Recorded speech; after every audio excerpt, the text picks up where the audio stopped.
آؤ میں تمہیں وہ اس بارگاہ پہ لے جاؤں جس نے سب کو شان عطا فرمائی ہے۔ حضرت ابوبکر صدیق رضی اللہ تعالیٰ عنہ خلیفۃ المسلمین بنے، خلیفہ بنے تو سویرے اس رات خلیفہ بنے، سویرے سر پہ ٹوکری رکھی، منڈی کی طرف جا رہے ہیں۔ حضرت عمر فاروق رضی اللہ تعالیٰ عنہ مولا علی شیر خدا کو کسی نے بتایا کہ وہ تمہارا خلیفہ تو جا رہا ہے مزدوری کرنے، وہ تو جا رہا ہے کمائی کرنے۔ حضرت علی شیر خدا مولا کائنات جناب فاروق اعظم دونوں نے رستے میں روکا، کہا ابو بکر کہاں جا رہے ہو؟ فرمانے لگے کام کرنے جا رہا ہوں، مزدوری کروں گا، منڈی میں جاؤں گا، تجارت کرتا تھا اس کو جاری رکھوں گا، بچوں کا پیٹ بھی تو پالنا ہے۔ اب تمہاری حکومت کے پیچھے بچے تو نہیں نا بھوکے مروا لیتے، میں نے کچھ کرنا تو ہے۔ حضرت عمر کہنے لگے چلا آ کے بیٹھ، ہم صحابہ کو اکٹھا کرتے ہیں اور مال غنیمت سے تیرا وظیفہ لگاتے ہیں، آپ کو وظیفہ ملے گا مانا۔ تو آپ بیٹھ کر کے مسجد میں تو ڈیوٹی کریں، بیٹھ گئے، مشاورت ہوئی تو حضرت ابوبکر صدیق رضی اللہ تعالیٰ پوچھنے لگے جناب بتلائیے آپ کا کتنا وظیفہ لگایا جائے؟ حضرت ابوبکر صدیق فرمانے لگے اتنا لگا دو جتنے ایک مزدور کی تنخواہ ہوتی ہے۔ تو ایک صحابی بول کے بڑے میٹھے اور دھیمے لہجے میں کہنے لگے ابوبکر اگر تیرا گزارا نہ ہوا تو، اگر تیرا گزارا نہ ہوا تو، ابوبکر صدیق فرمانے لگے اگر میرا گزارا نہ ہوا تو میں مزدوروں کی تنخواہوں میں اضافہ کر دوں گا، اگر مزدوروں کے گھر جلنے لگیں گے تو میرا بھی چلے گا، میں ان کی تنخواہیں بڑھاؤں گا صرف اپنی۔ حضرت ابوبکر صدیق رضی اللہ تعالیٰ عنہ ان لوگوں میں سے تھے جو زمانے کی نبض دیکھ کر یا زمانے کے حالات دیکھ کر فیصلہ نہیں کرتے تھے۔ کچھ لوگوں کا مزاج ہوتا ہے، کچھ کسی جگہ رش دیکھتے ہیں یا حالات دیکھتے ہیں تو اس طرح کی بات کرنی شروع کر دیتے ہیں۔ حضرت ابوبکر صدیق رضی اللہ تعالیٰ عنہ اپنے قبیلے کے سردار تھے، تجارت کرتے تھے اور وسیع آپ کا حلقہ احباب تھا، اور حلقہ احباب میں امیر لوگ تھے، جس طرح کا انسان خود ہوتا ہے اس طرح کی اس کی دوستی ہوتی ہے۔ آپ کے دوستوں میں شامل ہے حضرت عثمان غنی، آپ کا قریبی دوستانہ تھا حضرت عبد الرحمن ابن عوف سے جو صحابہ میں سب سے زیادہ امیر ہے۔ آپ کے قریبی دوست حضرت سعید بن زید، یہ آپ کے قریب کے لوگ تھے، حضرت طلحہ بن عبید اللہ۔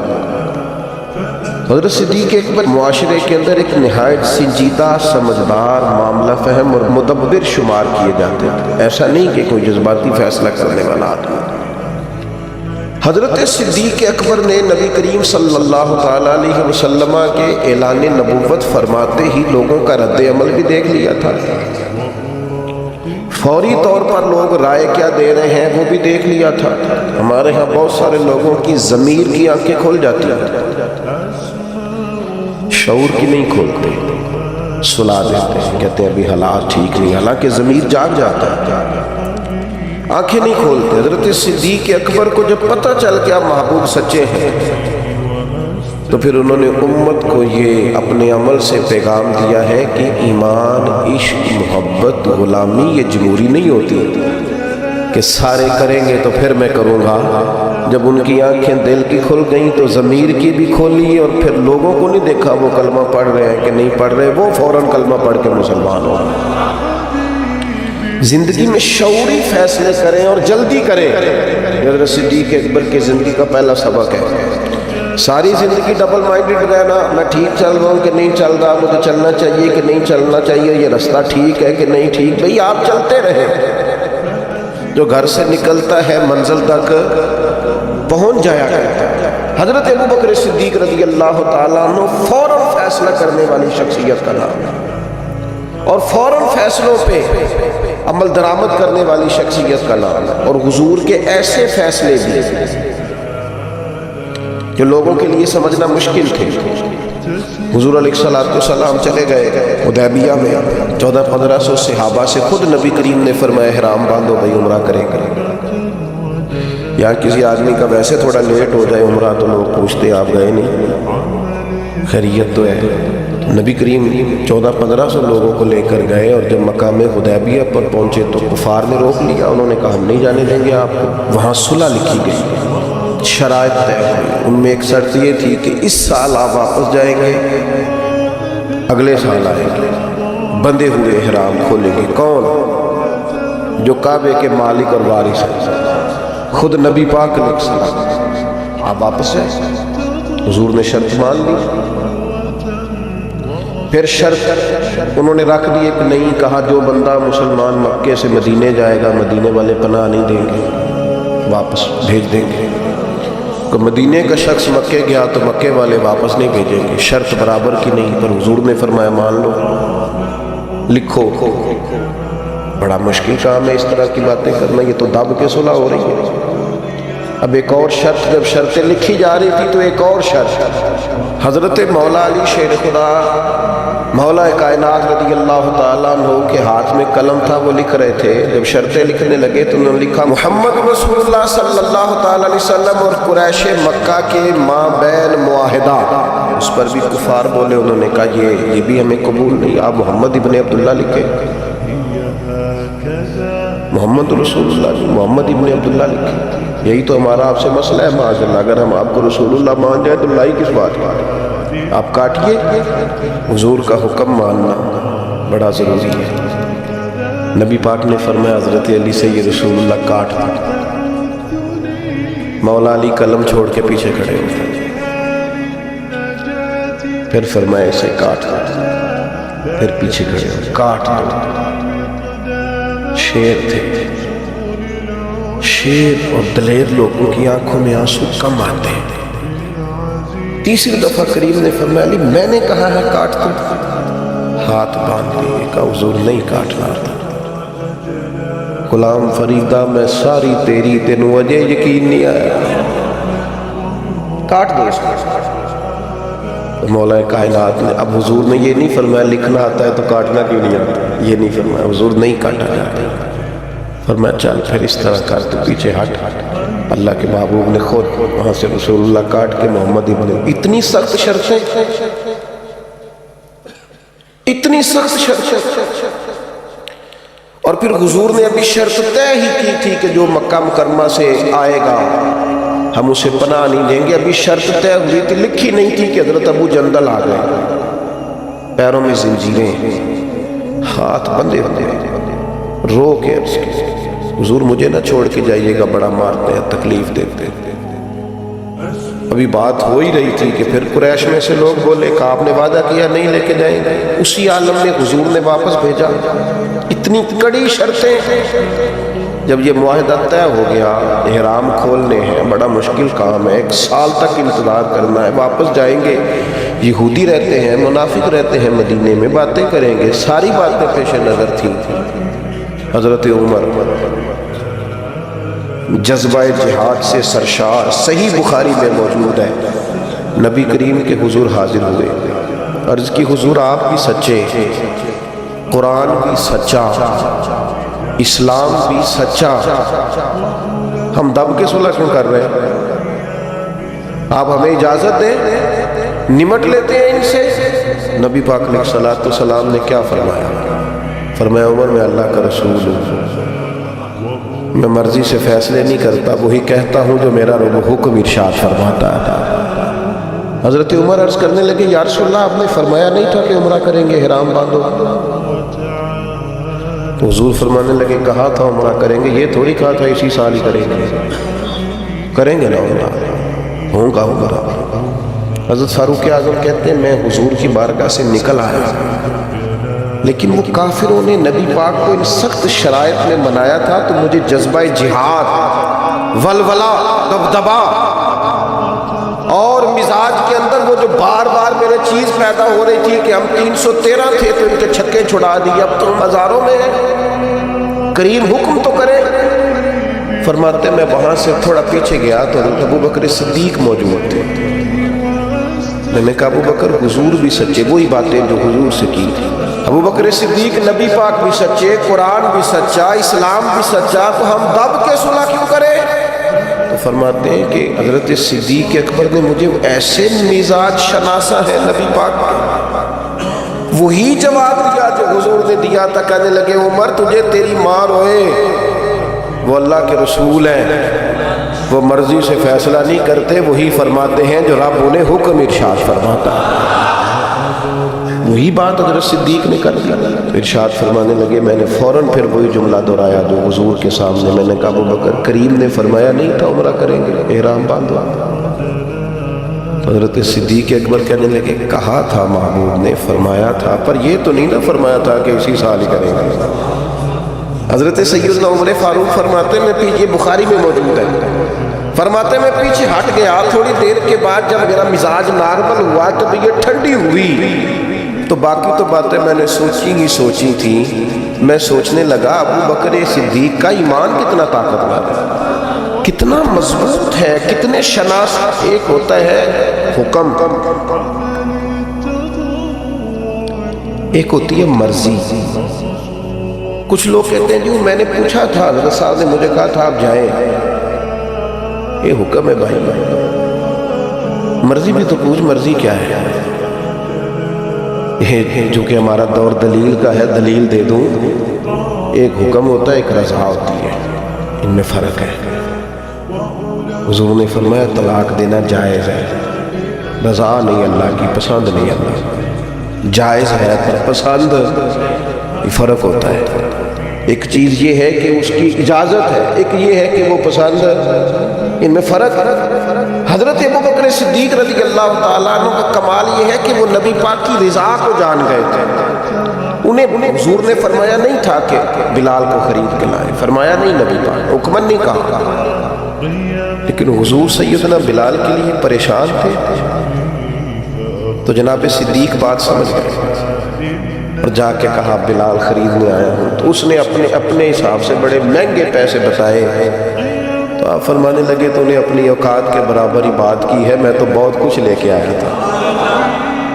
اس نے کہا تاجر آدمی ہو, تاجر بندے تو اس طرح کے کام نہیں کرتے. فرمایا تو ہمیں سمجھے نہیں نا ابھی تک. یہ جو مرضی کو سمجھ لینا نا, رضا کو. میں آپ سے عرض کروں, میں دینی لوگوں سے بھی مجھے شکوہ رہتا ہے. دینی لوگ بھی کئی دفعہ 2 قدم پیچھے ہٹتے ہیں, اپنے کام کا مزہ نہیں لیتے, دفاعی ماس پہ کھڑے ہو جاتے ہیں. نہیں جی نہیں, وہ تو بات آپ کی ٹھیک ہے, پر وہ میں نے, میرا مطلب یہ ہے. ان کا بھئی آپ اچھی باتیں کیوں کرتے ہو, کس بات کا ڈر ہے؟ اگر آپ رسول پاک کی غلامی کا دعویٰ کرتے ہیں تو وہ سر اشر بھی کریں گے. 2 قدم پیچھے ہٹنے کا کیا معنی؟ آپ فلاں جگہ, جی ہاں میرا بھی فلاں جگہ نسبت کا رشتہ, یہ کیا بات ہوئی؟ کچی باتیں کرتا ہے تو. اگر تیرا کسی جگہ نسبت کا رشتہ ہے تو کہہ میں غلام ہوں فلاں کا, اعلان کا. یہ کیا بات ہوئی کمزور باتیں کرنا, اپنے کام کا لطف ہی نہ لینا اور پلپلا پڑ جانا, کمزور باتیں کرنا. ایک سرکاری نشست تھی, ایک دفعہ مجھے دعوت دے لی گئی, اس میں کچھ اور فکر کے لوگ بھی موجود تھے. تو ایک صاحب نے مجھے کہا کہ نظریاتی طور پر اب وقت آ نہیں گیا کہ کچھ چیزوں کو طے کر لیا جائے. اور میں نے کہا کسی کو گالی تو پہلے بھی نہیں دیتے, مزاج ہی نہیں ہے, برا تو پہلے بھی نہیں کہتے, اپنا کام کر رہے ہیں. نہیں اگر تھوڑی سی, میں نے کہا ایک بات بڑی پکی ہے, مضبوط ہے, ہم نے دعا مانگی ہے کہ ہماری آنے والی نسلوں میں بھی مالک وہ بچہ پیدا کرنا جو یا رسول اللہ کہنے والا. میں وہ سنی ہوں جمیل قادری مرنے کے بعد, میرا لاشا بھی کہے گا صلاۃ و. نظریاتی کمزوری کوئی نہیں, کچی بات ہوگا قیامت. داتا صاحب جاتے ہیں تو میرے بھائی ہم ڈٹ کے جاتے ہیں. خواجہ اجمیر کے ہاں جاتے ہیں تو اللہ کے فضل سے ڈٹ کے جاتے ہیں. غوث اعظم جیلانی کو مرشد مانتے ہیں تو دعویٰ یہ ہے کہ خدا کے فضل سے ہم پر ہے سایہ غوث اعظم کا, اور ہمیں دونوں جہاں میں ہے سہارا غوث اعظم. کمزور نہیں, اپنی زندگی کو نظریاتی بنائیں, اپنی زندگی میں کچھ چیزوں کو طے کریں, اور اس رنگ میں نہ پوری طرح, یعنی کوئی دیکھ کے پوچھ لے آپ سے کہ آپ فلاں کے شاگرد ہیں, کوئی آپ کی بات سن کے پوچھ لے فلاں سے کہتے ہیں آپ کی شخصی, یعنی تیری تصویر میں وہ رنگ بھرے ہیں میں نے, لوگ دیکھیں گے تجھے پر پہچانیں گے مجھے.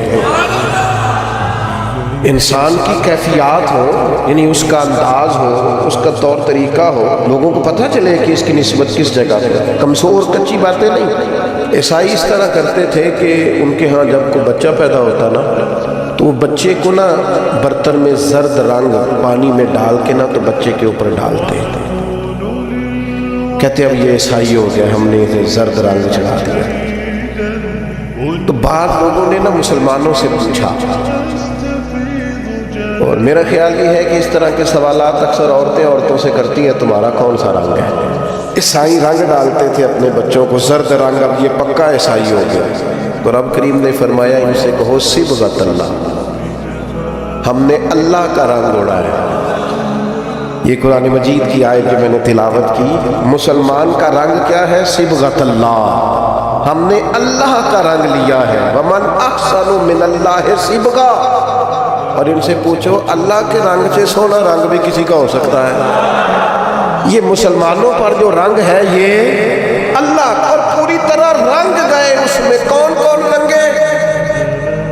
تمام صحابہ، تمام اہل بیت، اس کے بعد اولیاء، صوفیاء، اتقیاء، علماء، مفسرین، محدثین، تاریخ انسانیت میں بڑے لوگ آئے جو صبغۃ اللہ، اللہ کے رنگ میں رنگ گئے۔ عقیدے مضبوط، توکل مضبوط، شکر مضبوط، صبر مضبوط، حضور کی غلامی مضبوط، کہ میرا دل کرتا ہے دو لوگوں کے نام لوں جو پوری طور پر صبغۃ اللہ میں رنگ گئے۔ ایک نام انبیاء میں ہے، وہ ہے حضرت ابراہیم خلیل اللہ کا، واتخذ اللہ ابراہیم خلیلا، میں نے جناب ابراہیم علیہ السلام کو اپنا خلیل بنا لیا۔ اور کیسے بنایا؟ وَإِذِ ابْتَلَىٰ إِبْرَاهِيمَ رَبُّهُ بِكَلِمَاتٍ فَأَتَمَّهُنَّ قَالَ إِنِّي جَاعِلُكَ لِلنَّاسِ إِمَامًا۔ رب فرماتا ہے میں نے بعض باتوں میں جناب ابراہیم کو آزمایا، میں نے امتحان لیا۔ یاری تیری سونا تے آزمائشاں تیریاں اگ، سونا پرکھیا جامدائی، پہلو نال اگاں دے لگ۔ اللہ فرماتے ہیں میں نے ان سے امتحان لیا، فَأَتَمَّهُنَّ، پھر امتحان لینے والا فرماتا ہے وہ میرے امتحان پہ پورے اترے۔ قَالَ إِنِّي جَاعِلُكَ لِلنَّاسِ إِمَامًا، فرمایا ابراہیم اب میں آپ کو لوگوں کا امام بنانے والا ہوں۔ حضرت ابراہیم انبیاء میں اور امت مسلمہ میں جس نے پورا رنگ پوری طرح اوڑا ہے نا اللہ کا رنگ، وہ حضرت ابوبکر صدیق، پوری طرح صبغۃ اللہ۔ نبی پاک علیہ السلام نے فرمایا جنتیوں کی 360 نشانیاں ہیں، کسی میں ایک بھی پائی جائے نا تو وہ جنتی ہے۔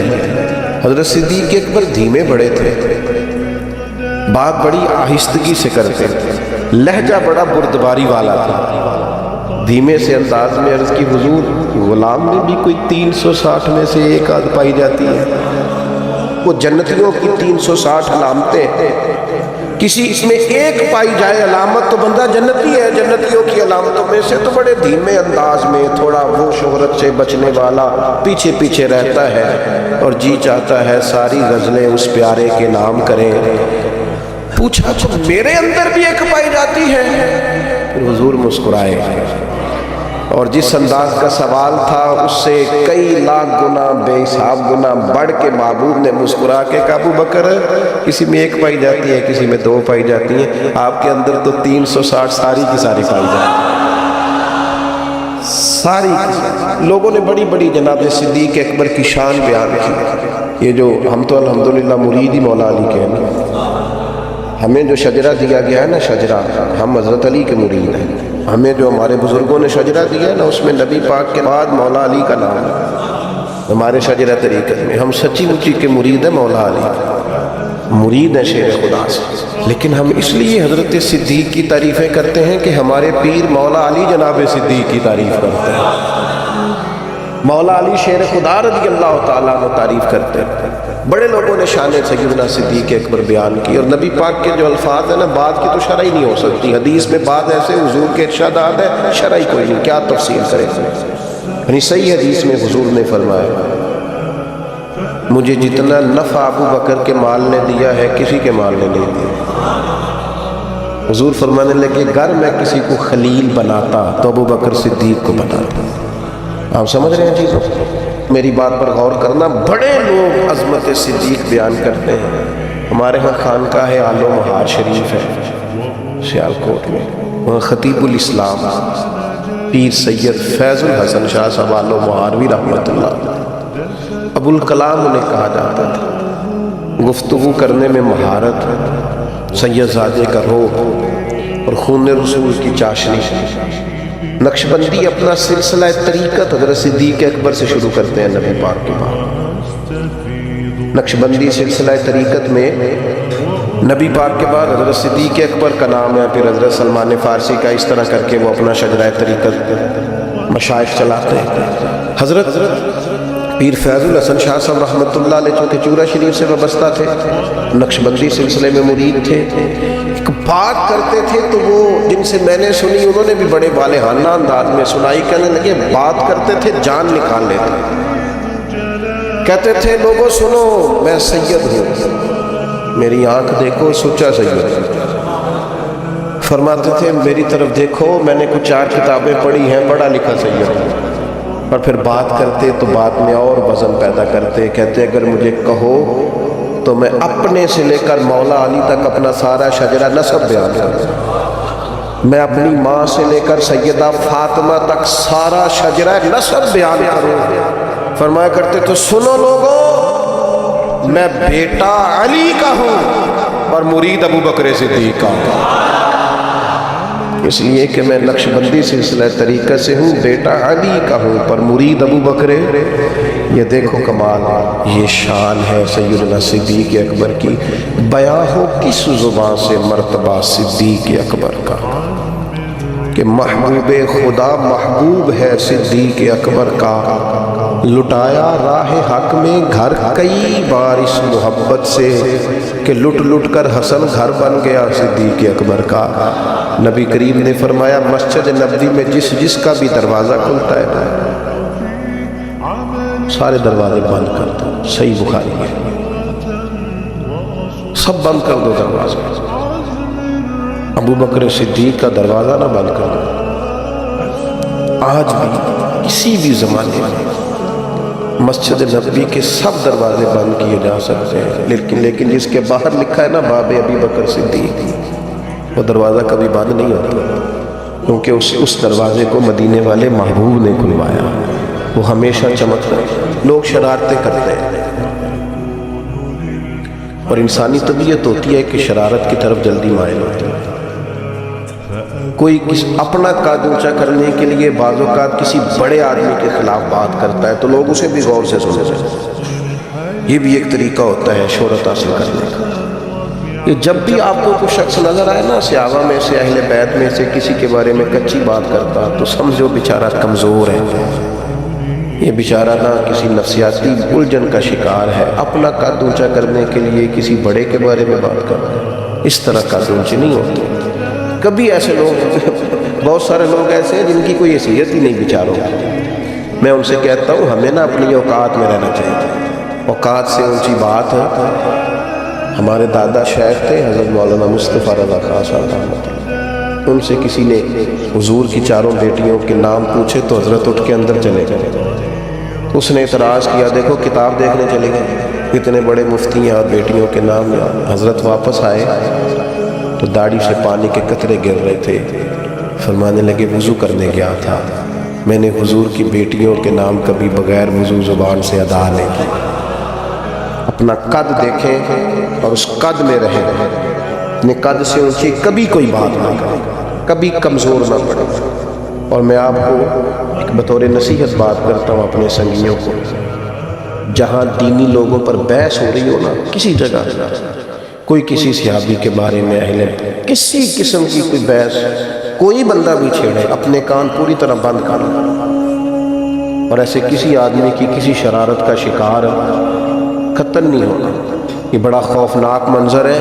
کفر اگر کبھی ہم سے پوچھے گا تو ہم یہ بتائیں گے کہ قرون اولیٰ کے لوگ بھی لڑتے رہے تھے، کوئی زمانہ ٹھیک ہی نہیں رہا تھا، کیا جواب دیں گے آپ دنیا میں؟ اس لیے بڑوں کے معاملات کے اندر الجھنے کی ضرورت، بڑے تھے، بڑوں کی باتیں بڑی ہوتی ہیں، اس لیے اپنی زندگی میں جناب ابو بکر صدیق سے 3 باتیں سیکھ لیں۔ ایک تو انہوں نے وفا کر کے دکھائی ہر جگہ، اور دوسری بات یہ ہے کہ حضور کی رضا جس چیز میں تھی انہوں نے اپنے آپ کو اس چیز کا عادی بنایا، اور تیسری اہم اور نتیجہ خیز بات یہ تھی کہ دین کی امانت کو بطور امانت لیا ہے تو اسے امانت ہی سمجھا۔ ان کے اپنے بیٹے جوان تھے، صحابی تھے، 4 نسلیں صحابی ہیں جناب صدیق، اور جناب عمر سے ویسے ان کی زندگی میں بنی نہیں، مقابلہ ہی رہا۔ حضرت عمر بھی کہتے ہیں میں ساری زندگی آگے گزرنے کی کوشش کرتا رہا، آپ کو ایسا نہیں ملے گا کبھی بھی کہ بڑا ان کا کوئی قریبی اکٹھے آنا جانا تھا، ایسا نہیں تھا۔ لیکن جب وہ وصال کر رہے تھے تو انہوں نے کہا میرے بعد امیر عمر فاروق ہوں گے۔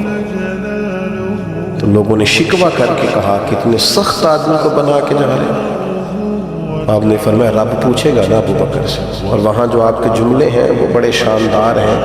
آپ فرمانے لگے میں دنیا سے جا رہا ہوں، اس وقت تو اس عالم میں تو بڑا جھوٹا آدمی بھی سچ بولنے لگتا ہے، اور میں تو ہوں ہی صدیق۔ فرمانے لگے رب کریم اگر مجھ سے پوچھے گا نا کس کو محبوب کی امت کا نگران بنا کے آئے ہو، تو میں عرض کروں گا مالک جو تیرے محبوب کی امت میں سب سے بہترین آدمی تھا اسے بنا کے آئے۔ اور پھر حضرت عمر نے بھی اس کو نبھایا، ان تؤدوا الامانات الی اہلها، امانتیں اہلوں کے حوالے کرو، نا اہلوں کے حوالے نہ کرو۔ حضرت عمر رضی اللہ تعالیٰ عنہ سے کہا گیا آپ کا اپنا بیٹا بھی تو نیک ہے نا، اسے بنا دیں۔ آپ فرمانے لگے بنانے کی بات دور کی رہی، میرا بیٹا خلافت کے مشورے میں بھی شامل نہیں ہو۔ حالانکہ حضور نے فرمایا تھا ان کے بیٹے کے لیے راجل صالح، تیرا بیٹا نیک آئے، تو میں مشورے میں بھی شامل کیوں؟ اور میں اس نے تو ایام طہر میں اپنی بیوی کو طلاق دے دی تھی، جسے بیوی کو طلاق دینے کا طریقہ نہیں آتا اسے مسلمانوں کا نگران بنا دو۔ لیکن تاریخ لکھنے والے اور قوموں کے حالات قلم بند کرنے والے اور لوگوں کو ادب کا، عشق کا، وفا کا پیغام دینے والے جب بھی قلم اٹھاتے ہیں نا اور وفا کی وہ حد تک جانے لگتے ہیں تو انہیں سب سے پہلے جو نام نظر آتا ہے وہ حضرت ابوبکر صدیق کا ہے۔ وفا بھی ختم ہے، ادب بھی ختم ہے، عشق بھی ختم ہے۔ کوئی دنیا کی تاریخ جس میں ادب لکھا جائے گا وہ محتاج رہے گی کہ اسے خیرات صرف حضرت صدیق اکبر کے دروازے سے ملے گی۔ وفاداری ہو، ادب ہو، عشق ہو، جانثاری، یہ لوگ بڑا کچھ دیکھ داکھ کے چلتے ہیں، لیکن اقبال جیسے لوگ کہنے لگے، وہ کہنے لگے جس بندے نے ختم کر دی ہے نا بات، ختم بس کر دی کہ اس سے آگے ہماری کائنات ختم ہو جاتی ہے، بس وہ جناب صدیق اکبر کی ذات ہے۔ انہوں نے لوگوں کو بتایا کہ ہماری دنیا شروع بھی مدینے والے محبوب کے قدموں سے ہوتی ہے اور ختم بھی مدینے والے محبوب کے قدموں سے۔ صدیق کے لیے ہے خدا کا رسول اور بس ختم ہو گئی۔ تو حضرت ابوبکر صدیق رضی اللہ تعالیٰ عنہ کی زندگی کو پڑھنا، ان کے احوال کو جاننا، ادب والے لوگوں کے لیے، عشق والے لوگوں کے لیے، اتباع والے لوگوں کے لیے، سید عالم میرے پیارے حبیب صلی اللہ علیہ وسلم کے نقش قدم چلنے والے لوگوں کے لیے بڑا ہی ضروری ہے۔ وہ جتنی دیر تک حضرت صدیق اکبر رضی اللہ تعالیٰ عنہ کو پڑھیں گے نہیں، سمجھیں گے نہیں، اتنی دیر تک پتہ نہیں چلے گا کہ حضور کا ادب کیسے کرنا، حضور کی اتباع کیسے کرنی اور محبوب سے محبت کیسے کرنی۔ یہ ضروری کام ہے۔ قرآن مجید فرقان حمید میں اللہ کریم نے ارشاد فرمایا،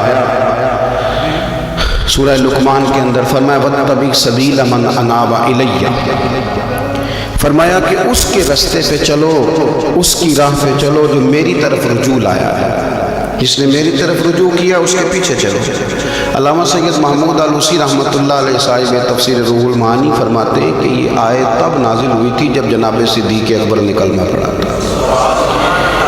آدمی جس لیول کا ہوتا ہے اس کی دوستیاں بھی اسی طرح کی ہوتی ہیں، اور جب کوئی بڑا آدمی کسی دینی، اسلامی، روحانی زندگی کو اپناتا ہے تو اس کے پیچھے چلنے والے بھی وہ زندگی اپنا لیتے ہیں۔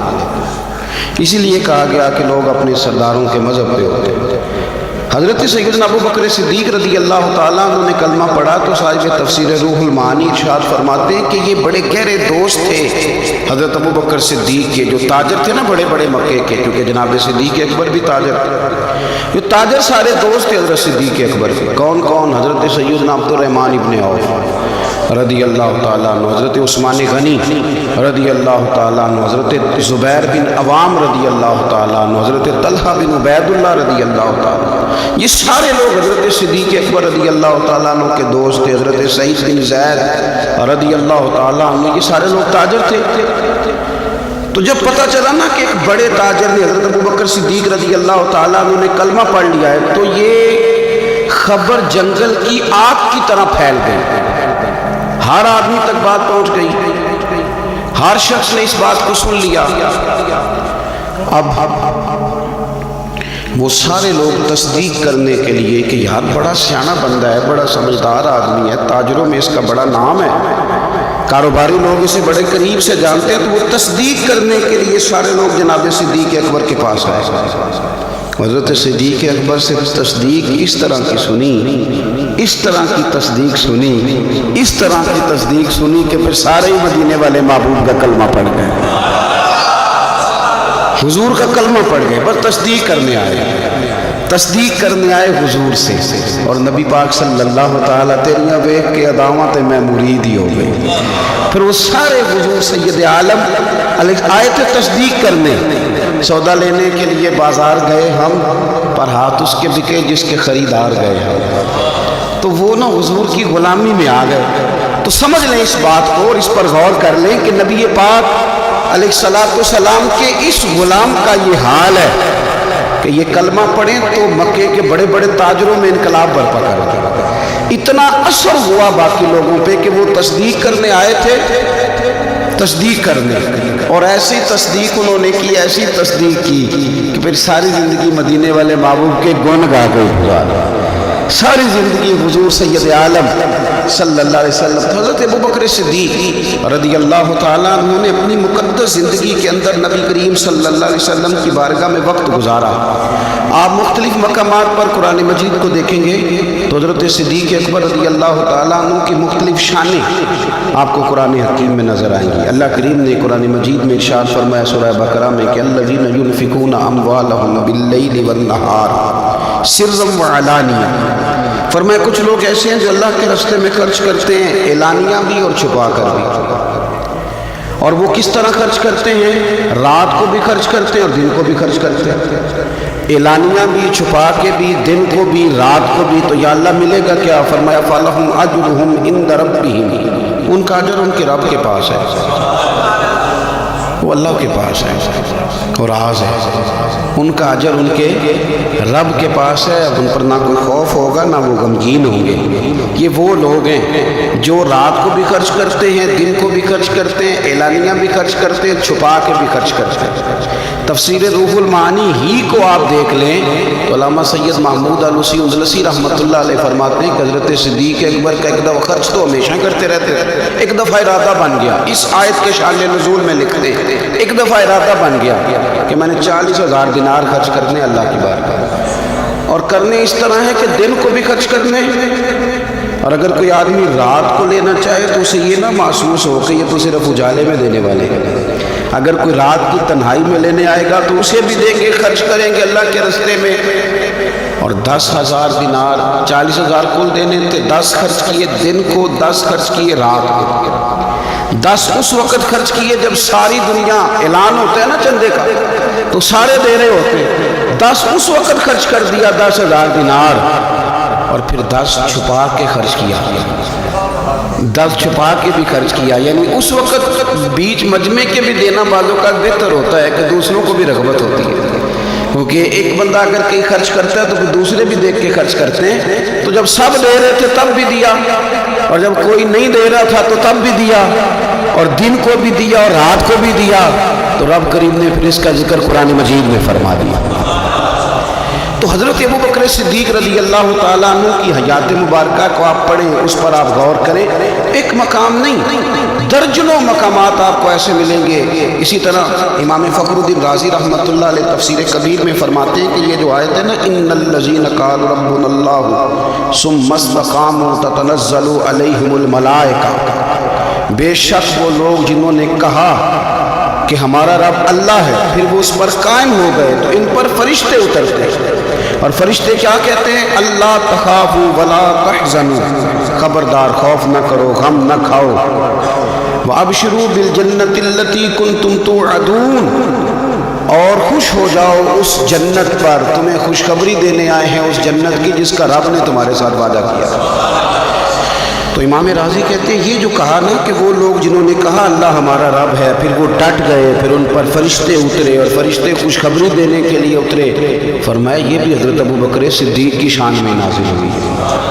اس لیے کہ حضرت صدیق اکبر نے اس وقت کلمہ پڑھا تھا جب کوئی اور کلمہ نہیں پڑھتا تھا۔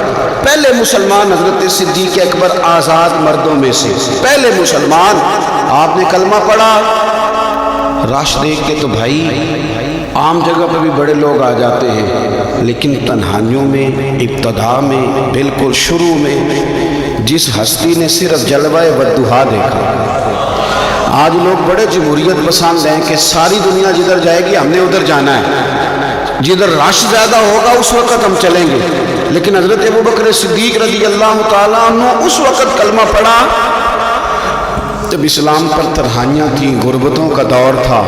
انہوں نے یہ نہیں دیکھا کہ ساری دنیا کدھر ہے، انہوں نے یہ دیکھا کہ میرے محبوب کی رضا کدھر ہے، اور پھر اس پر انہوں نے تکلیفیں برداشت کی، تکلیفیں پلیٹ میں رکھ کے نہیں غلامی مل جایا کرتی، تکلیفیں برداشت کی، مار بھی کھائی، مال بھی دیا، تکلیف بھی سہی، تانے بھی سہی، باتیں بھی سنی، قبیلے کے اندر سے بھی مخالفت ہوئی، باہر سے بھی مخالفت ہوئی، وہ ڈٹے رہے۔ تو رب فرماتے جب یہ ڈٹ گئے نا تو پھر میں نے بھی ان کی مدد کے لیے فرشتے نازل کر دیے، پھر اللہ تبارک و تعالیٰ نے انہیں کوئی لاوارث نہیں چھوڑا، پھر ان کی مدد اللہ نے اپنے فضل سے فرمائی۔ تو حضرت صدیق اکبر رضی اللہ تعالیٰ عنہ کی مقدس حیات مبارکہ، اس پر بے شمار فضائل میں آپ کو احادیث ملیں گی، بے شمار آپ کو آیات بینات ملیں گی۔ سمجھنے کی چیز یہ ہے کہ ان کی زندگی کو دیکھا جائے، پڑھا جائے۔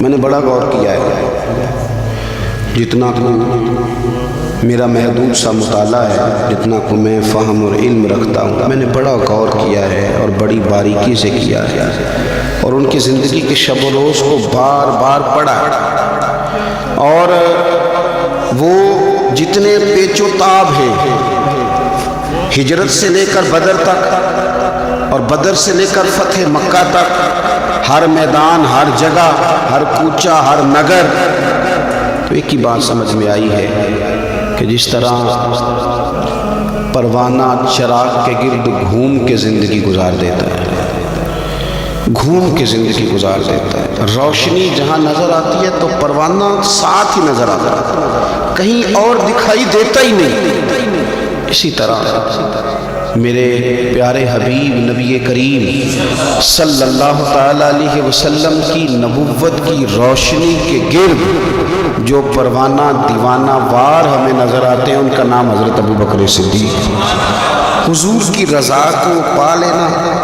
حضور کیا چاہتے ہیں اس چاہت کے مطابق کوشش کرنا۔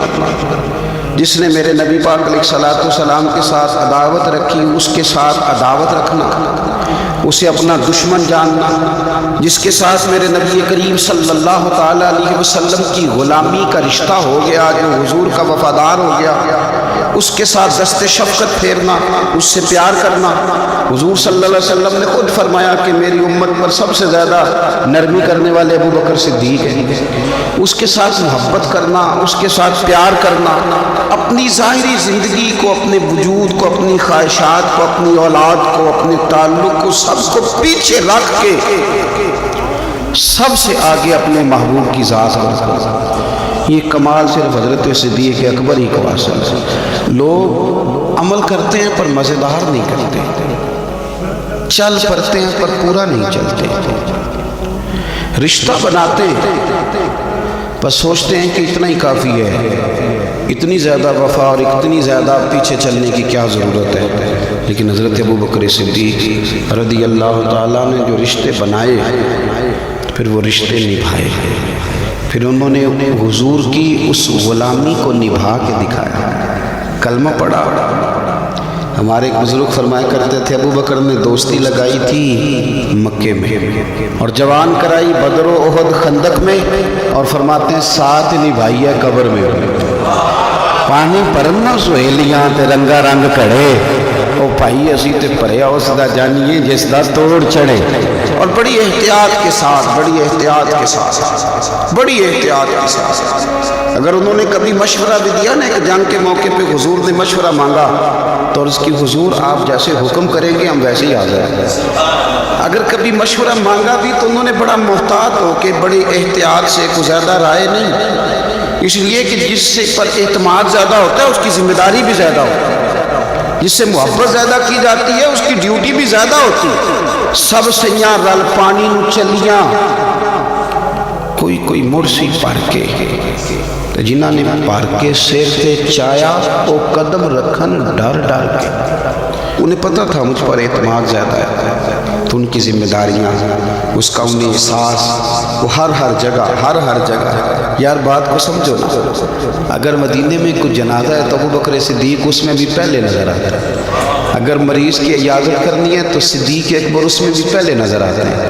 اگر کسی جگہ کسی غریب کی مسکین کی خدمت کرنی ہے تو صدیق اکبر وہاں بھی پہلے نظر آتے ہیں. اور میرے مدینے والے محبوب نماز پڑھانے کے لیے کھڑے ہوتے ہیں تو صف میں بھی پہلے نظر آتے ہیں. انہیں پتہ تھا کہ جنہاں نے پڑھ کے سر سے چایا اور قدم رکھن ڈر کے بڑی ڈیوٹی کی، آخر دن تک ڈیوٹی کی اور کھول کے کی. اور حضور سید عالم صلی اللہ تعالیٰ علیہ وسلم کے وصال ظاہری کے بعد بھی حضور کے دین سے، حضور کی اولاد سے، حضور کے صحابہ سے، نبی کریم صلی اللہ تعالیٰ علیہ وسلم کے مشن سے انہوں نے وفاداری والی ڈیوٹی کی. ابوبکر صدیق رضی اللہ تعالیٰ عنہ کو جب نور والے کفن میں لوگ تدفین کے لیے اٹھا رہے تھے اور جب ان کی اس وصیت پر عمل کیا جا رہا تھا کہ مجھے نا فوراً نہ میری قبر کھودنا حضور کے ساتھ، پہلے پوچھ لینا، پہلے گواہی لے لینا، پہلے او لے سجنا اساں توڑ نہیں پائی، اساں جان دیتی راہ تیرے. حضرت ابوبکر صدیق رضی اللہ تعالیٰ عنہ نے اپنی زندگی وفاداری والی گزاری. دعا کریں ہم نے بھی جہاں لگائی ہے نا ہماری نبھ جائے، ہمارا نہ کسی جگہ کوئی ایسا معاملہ نہ بن جائے، ہم نہ نبھانے کے قابل ہو جائیں، کچھ ایسا نہ ہو جائے کہ جس میں معاملہ تکلیف والا ہو، ہم نہ طے کر جائیں. بڑی آندھیاں آتی ہیں، بڑے طوفان اٹھتے ہیں، بڑے دھوپ چھاؤں کے معاملات ہوتے ہیں. دعا کرو کہ جہاں ہم پر اعتماد کیا جاتا ہے، پیار کیا جاتا ہے، ہم اسے نبھا سکیں. میرے رسول کریم صلی اللہ تعالیٰ علیہ وآلہ وسلم کے اس غلام نے ڈیوٹی اس ترتیب سے دی کہ مشکات میں حدیث ہے، ذرا انداز دیکھیے گا اس روایت کا. ان کی نیکیاں کس طرح گنی جائیں، یعنی حضرت ابوبکر صدیق رضی اللہ تعالیٰ عنہ کی عظمت شروع کہاں سے کی جائے، اس عظمت کے لیے عنوان کہاں باندھا جائے، ان کی زندگی کا کون سا پہلو ہے جس کا تذکرہ چھیڑا جائے، اور ان کی وفا کا ذکر کیا جائے، ان کی اتباع کا ذکر کیا جائے، ان کی غلامی کا ذکر کیا جائے، ان کے فنا فی رسول صلی اللہ علیہ وسلم ہونے کا ذکر کیا جائے، کہاں سے بات شروع کی جائے. میں نے تفسیر روح البیان دیکھ رہا تھا، یعنی کچھ باتیں ایسی ہیں کہ یہ موقع نہیں تھا یار یہاں یہ والی باتیں تو نہیں نہ ہوتی. یعنی اماں جب لاڈ سے پتر سے بات کرتی ہے تو روٹین میں کرتی ہے نا، گھر میں بیٹھے کتنا پیارا ہے میرا بیٹا، میرا پتر بڑا بیبا ہے، وہ گھر میں لاڈ سے بات کرتی ہے. جب وہ سفر پہ انسان جا رہا ہو یا کوئی ایمرجنسی حالات ہو تو اس موقع پر لاڈ کی باتیں نہیں ہوتی، اس موقع پر بڑی میٹھی، بڑی شستہ، بڑی الگ تھلگ باتیں نہیں ہوتی. علامہ اسماعیل حقی رحمۃ اللہ علیہ تفسیر روح البیان کے اندر فرماتے ہیں کہ جنگ بدر کے اندر نا حضرت ابوبکر صدیق رضی اللہ تعالیٰ عنہ کے صاحبزادے، وہ پہلے بھی آپ نے سنا ہوا ہے، بڑی معروف بات ہے کہ وہ کافروں کی طرف سے آئے تھے لڑنے کے لیے، ابھی کلمہ نہیں پڑھتے تھے، بعد میں اللہ نے توفیق دی وہ بھی مسلمان ہوئے. وہ کافروں کی طرف سے جب آئے انہوں نے